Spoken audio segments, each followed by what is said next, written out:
Hey, when was the last time you briefly reached out to someone that you fancy and started to pursue the love? Maybe it required a lot of time. Maybe you need a lot of patience. And maybe you need a little bit of luck. Hello, fellow humans. This is Lots of Hope. Welcome to this episode of The Living Journey, where we escape and explore a life in an alternate universe. Thank you for your support. Now, let's decompress. A long march to a perfect date. The last time you tasted prime grade steak, you were on a work trip and didn't get a chance to really enjoy the buttery texture of the beef. You had to promote and explain your business plan to the investors after just one single bite. You have been craving to enjoy the flavor again ever since then. And today is the day. Walking by your local butcher, you couldn't help but follow your thin scarf's directing and the seduction of a perfectly cooked steak. You walked into the store. The staff behind the counter saw you and kindly welcomed you back, picking a piece of perfect filet mignon and gifting you an ounce of their specially made garlic-infused butter for additional taste. You couldn't be happier. After cooking the steak to perfection, you suppressed the urge to chew up the food. You sat in front of the meat, letting it rest, taking a photo like you were worshipping it. You couldn't help but laughing at yourself for being so very silly. You sent the photo to your friends and your crush and noted, "Look what I made." And your crush immediately texted back, "I got broken up with." Looking at the text, all of your appetite suddenly disappeared. The craving immediately turned to a couple of summers ago when you just met him. Sitting on the bar shelf of the pool with your friends, enjoying a nice cool drink while the sun shone on your skin. The burning sun on your skin instantly got washed away by the salty and cold water.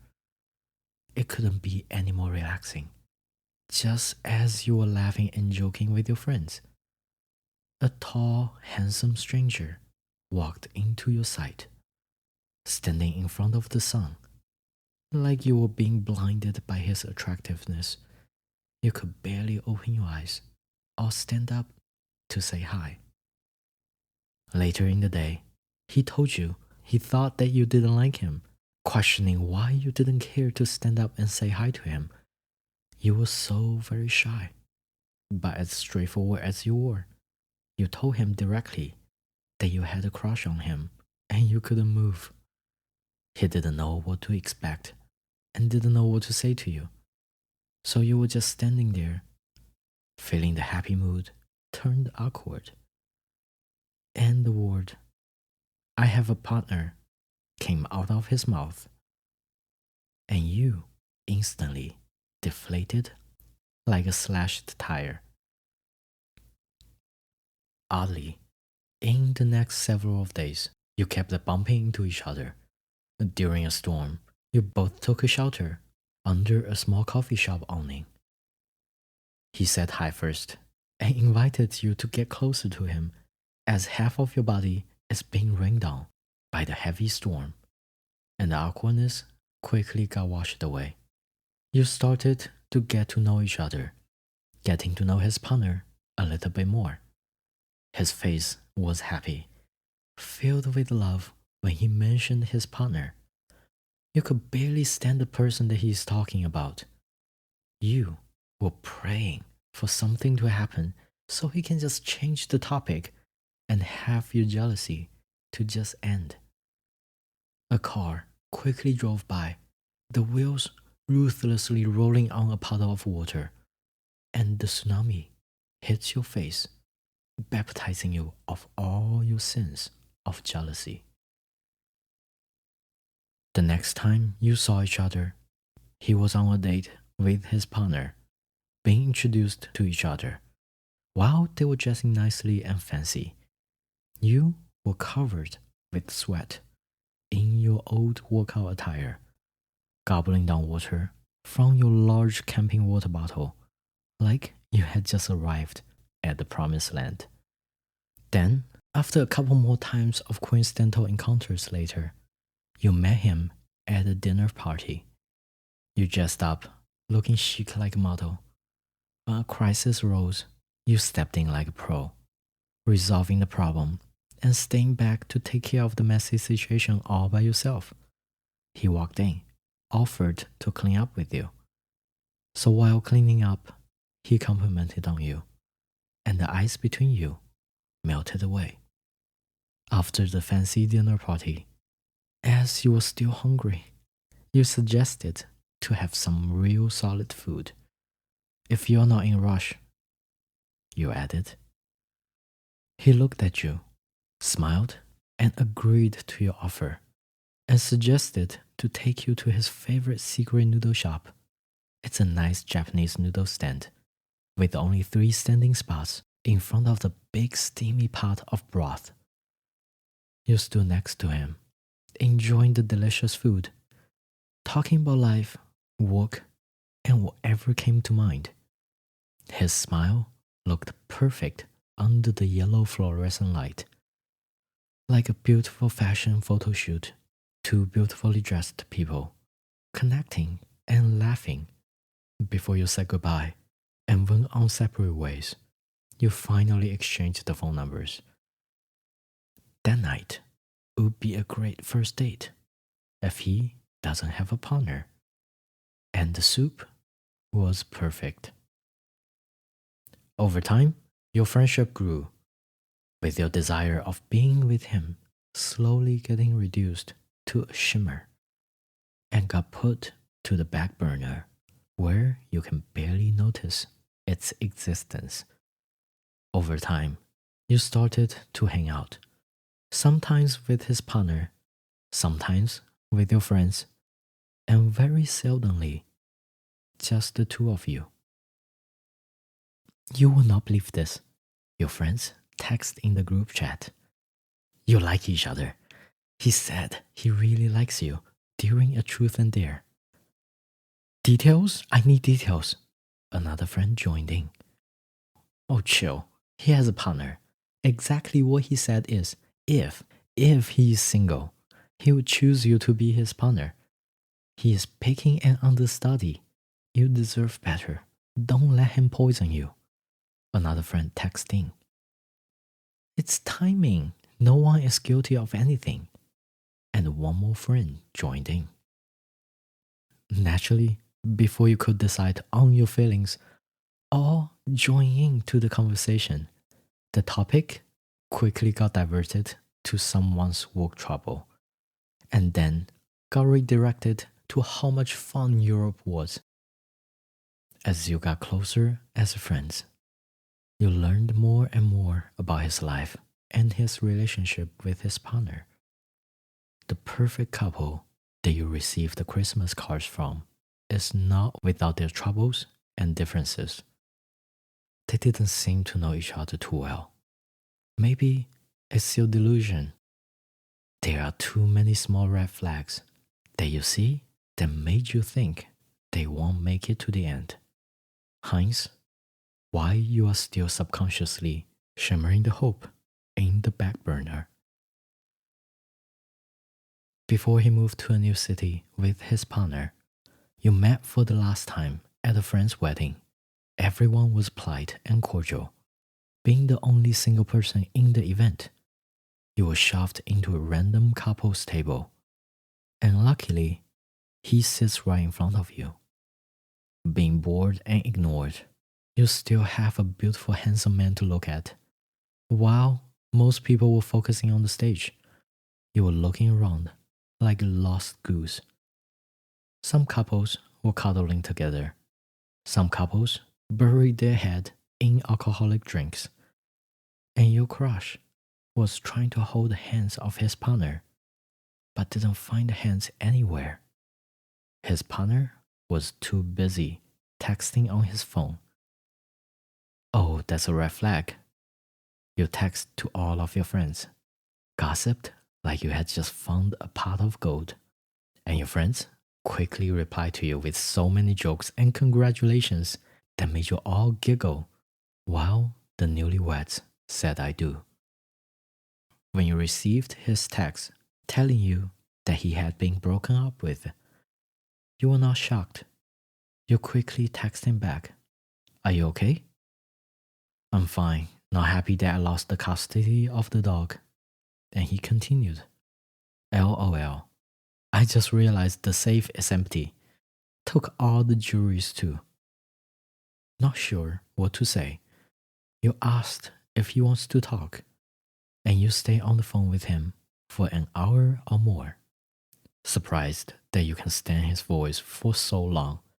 Part of the reason why you had stayed single for so long was that you couldn't stand anyone. One guy chewed too loud.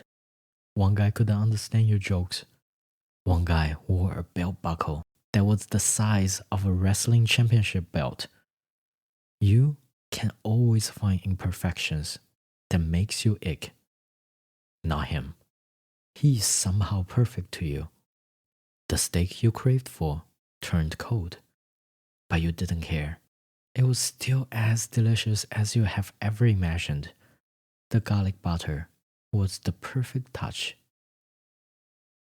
Over the days, you talked to your crush a bunch. Even though you had been talking to him consistently over the years, you were actually happy that now you have an actual chance to pursue him and to be a couple together, sending internet memes to him, sharing funny jokes, then creating insider jokes that only both of you can understand. All the text becomes sparks in the long, hard work days, even when he is reminded of his ex and complain about the cold shoulders that he had received during the previous relationship. Sitting before your computer, a special ringtone that you set for him rang and triggers a happy and joyful sensation in your heart. And all you want to receive from him is a heart emoji. Searching online on how many days do a guy usually need to get over a breakup, the result wasn't what you wanted to hear. Counting on the dates, it had only been over a week. Talking to him while joking that if nobody wants to date him, you would fly over and have the most wonderful date with him. You both agreed on a date. Banteringly, set up a calendar event on the exact date suggested on the internet and totally forgot about it. As the communication continued, your friendship deepened. More than just a crush over his look, his voice, and his mannerisms.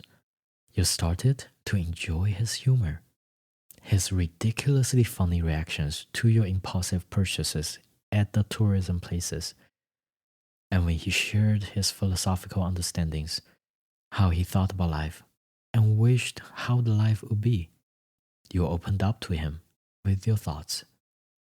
That was a good evening conversation. Thought that you were straightforward all the time, you held back the urge to ask him for a long distance date and only said good night.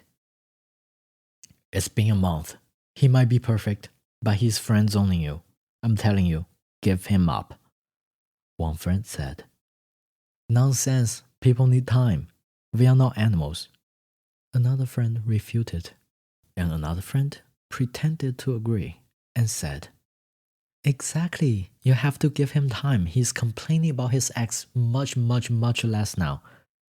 As he needs time to recover, you need some distractions. I have a perfect blind date set up for you. Just show up. Don't be picky. He's both cocky and humble, just the way you like them to be.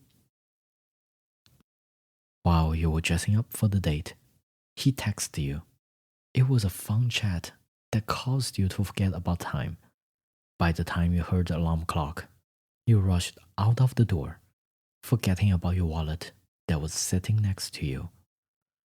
Your friend set up a nice, desirable date, a career-oriented, Handsome, nice, and decent person.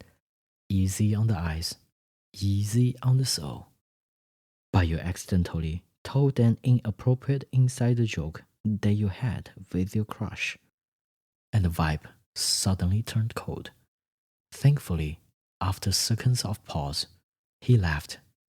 Somehow, he got your joke. You were relieved, took a deep breath, and the rest of the night went on smoothly. At the end of the dinner, you insisted on paying separate bills, then realized you had forgotten your wallet. You were so embarrassed, but he just laughed, comforted you, and set up a next date, having you to pay for it. Outside of the restaurant, he hugged you, smelling your hair. He complimented on how good you smelled. Feeling happy, you kissed under the romantic ambience of the restaurant's neon sign. When you arrived home, you felt torn, replying to your new date and then replying to your crush. You felt like a player, toying between two different wonderful guys. You felt satisfied, validated, charming, wonderful, and guilty. It's a date. What are you talking about? One of the friends texts you back. Duh, you're not committed. You haven't dated for too long. Another opinion agreed. I think you should just pick one. Not only it is extremely exhausting to date two guys, but it's hard to focus on both without slipping. Eventually you will lose interest in both. I know you. And a different voice entered the chat. Being greedy and enjoying talking to two different marvelous, overly qualified guys, your confidence went through the roof. Just in time for your promotion consideration. Walking into the office like you had won $1,000,000. Explaining and promoting your proposals during the meeting with radiance that you had never imagined. The improvement was noticeable. Your coworkers gossiped around you during your lunch break. You rolled your eyes and dodged the questions, not knowing how to tell your acquaintances that you were chatting up two of the most extremely eligible bachelors. The fun didn't last for long. Your crush got an assignment and had to fly to Japan for a week. With 16 hours of time differences, your schedule and routine got completely ruined. And at the same time, the blind date suddenly iced you out and then completely ghosted you. Your friend apologized and told you that somehow you're too much like the blind date's ex and he got the ick and wants to back out. Reading in the text, how the blind date's ex persuaded the neighbors to call and email the blind date, accusing him of abandoning the love of his life and then starting to date a new person so very soon. You got annoyed by the drama and texted the ghost. Darn your ex, I keep my promises because it's how I was brought up. I won't cheat like your ex because it's basic. However inappropriate my jokes are, I'm a kind and nice person. Being bored, confused, and alone, you sat in the apartment with your phone unlocked, waiting for phone calls and texts back from your boy toys. You felt lonely for the first time in a long time. Being single was easy, but once the switch of wanting to be in a relationship is turned back on, the switch doesn't get flipped back off. The loneliness bites your heart in the lonely nights as you flipped back and forth in your cozy queen-size bed. The day before your promotion interview, you finally finished your preparation, had your clothes dry cleaned and pressed, with the portfolio, resume, and the business plan printed, bounded professionally. Your scripts memorized, practiced in the bathroom mirrors. The work took your attention away from the yearning for love. You regained your strength of being self-independent, and you text your friends and crush I did great at the interview. In all the words of celebrations and congratulations, your crush texted you. How about a celebration? I'm back. We'll pass by in your city tomorrow. Can you come to see me? At the airport, the tall and handsome guy awaits you at the pickup zone. Like a happy child with a sweet tooth seeing a candy store, you hopped into his arms and hugged him tightly. Without wasting any time, he reached into his pocket and handed you a small statue of a red and black Japanese temple torii doorway, and told you he thought about you when he saw this tiny gift in the gift shops, being genuinely surprised. With a limited time of layover, you found a bench and sat down, reunited after a long while apart in different cities, yet communicating with modern technologies. You felt so familiar, yet slightly strange. Smiling awkwardly, holding the tiny gift, he confessed that he didn't have to pass by your city. He only wanted to give the souvenir to you in person and to see you in person, however little time this was. Hesitating on whether you should ask him to start dating, since there are long distance and his freshly broken up ex in between you, you only hugged him before he entered the security and boarded his plane. One of your friends got annoyed by you and sent you a text. Copy and paste this to him. Hey, thank you for the gift. I was a coward. I wanted to tell you that I really like you. Ever since we met, I wish that you'll be open to dating and have a serious relationship with me. I know you are not completely over the last relationship, but I know you do like me back. So, whenever you are ready, I would like you to take up the offer. Waiting in nervous sweat, seeing the typing logo appearing and disappearing again and again in the chat box. Finally, you received the text back from him. Thank you. I don't know if I'm ready yet. With your long-awaited heart emoji attached. Not sure what the text means exactly, your friends turned into another round of debates. Then spontaneously, the conversation landed on having a movie night, with all of your friends bringing snacks and congregating in your living room.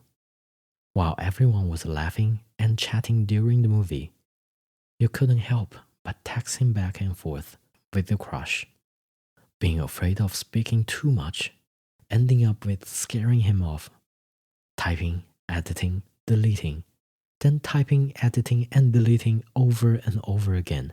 You end up with sending goodnight with the heart emoji and receiving back goodnight, kissing, and heart emoji. That tiny sweetness was exactly what you needed. In the following months, your life got condensed into mostly only work.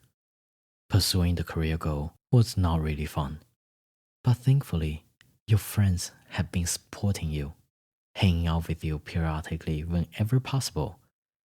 When you felt so very exhausted that you could barely speak, laying in bed, listening to podcasts and news, you somehow still found the energy to text and chat with your crush, and very much enjoyed it. Every night, when your exhausted body was about to fall asleep, you'll say goodnight with heart emojis to each other to conclude the day. Sometimes you wonder if there's really a day that you actually go on a date with your crush, or if you should just cut the loss and return to your single life oriented freedom. But the desire to kiss him whenever possible, diving into his hugs whenever possible, and enjoy a thoughtful and deep conversation whenever possible, all just made you extend the pursuit more and more. Checking on your phone, waiting for any chances to communicate. The sweetness, with the bitter anticipation of possible love dawning on you, was enough to make you smile. Magically, on the day that you finish your project early, exactly on the date that you set on the calendar,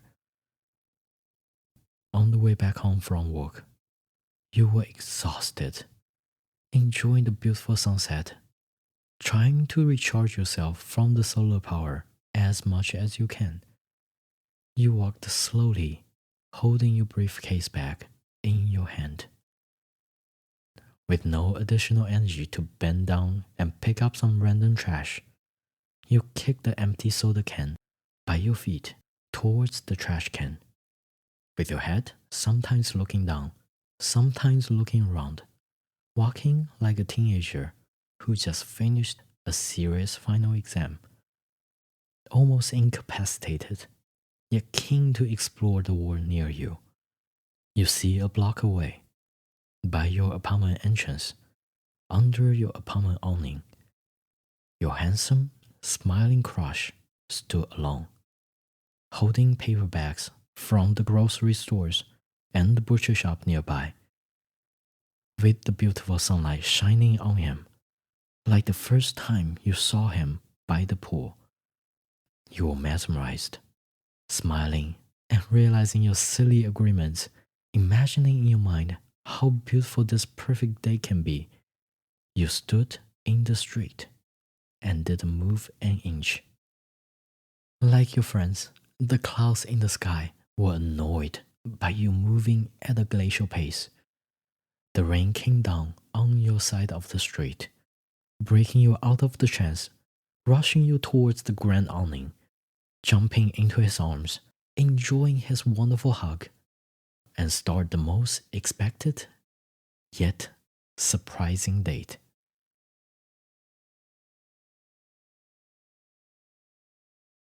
That's all for this episode of The Living Journey. I truly am grateful for your time. Feel free to leave your reviews. Please like, follow, or subscribe. Do share this show so we can grow together. Until next time, lots of hope. Signing out.